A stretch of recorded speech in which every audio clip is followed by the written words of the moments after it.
আসসালামু আলাইকুম। বিশাল সুখবর!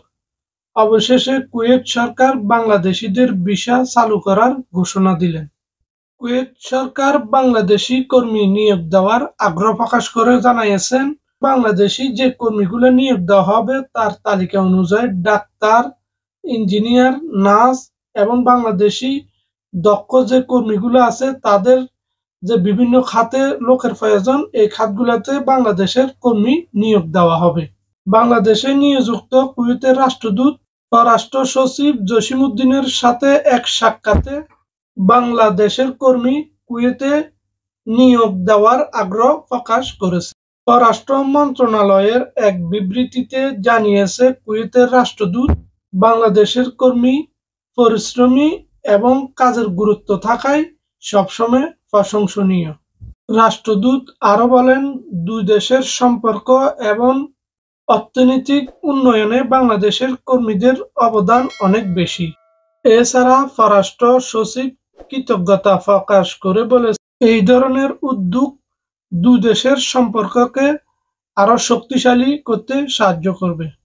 তাছাড়া গৃহকর্মীদের নিরাপত্তা সুরক্ষার বিষয়ে আলোচনা হয়। পররাষ্ট্র সচিব জানায়, গৃহকর্মীদের একটি আইন চুক্তি স্বাক্ষর বাংলাদেশ সরকারের তরফ থেকে বিবেচিত হচ্ছে। তাছাড়া বাংলাদেশি ব্যবসা ও বিনিয়োগকারীদের ভিসা সহজ প্রক্রিয়া করার জন্য কুয়েতের রাষ্ট্রদূত আশ্বাস দিয়েছে। রাষ্ট্রদূত আরো বলেন, এই উদ্যোগটি দুই দেশের অর্থনীতি আরো শক্তিশালী হতে সহযোগিতা করবে। উনি আরো বলেন, বাংলাদেশের কর্মী পরিশ্রমী এবং কাজের গুরুত্ব থাকায় সবসময় প্রশংসনীয়। কুয়েতের এই উদ্যোগটি বাংলাদেশের কর্মীদের আরেক ধাপ এগিয়ে যাওয়ার সহযোগিতা করবে এবং দুই দেশের অর্থনীতি এবং কূটনীতিক সম্পর্ক আরো শক্তিশালী করবে। এবং আপনারা যারা কুয়েতে যাওয়ার জন্য আশা ধরে বসে আছেন, ইনশাল্লাহ আপনারা যেতে পারবেন।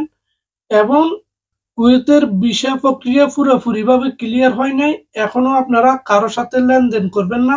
ভিসা প্রক্রিয়া পুরো চালু হয়ে গেলে ইনশাল্লাহ আপডেট পেয়ে যাবেন, তারপর লেনদেন করবেন। যদি ভিডিওটা ভালো লাগে, লাইক, কমেন্ট, সাবস্ক্রাইব করে পরবর্তী ভিডিও বানানোর জন্য উৎসাহ দিন। সবাই ভালো থাকবেন, সবার জন্য দোয়া রইল। আল্লাহ হাফেজ।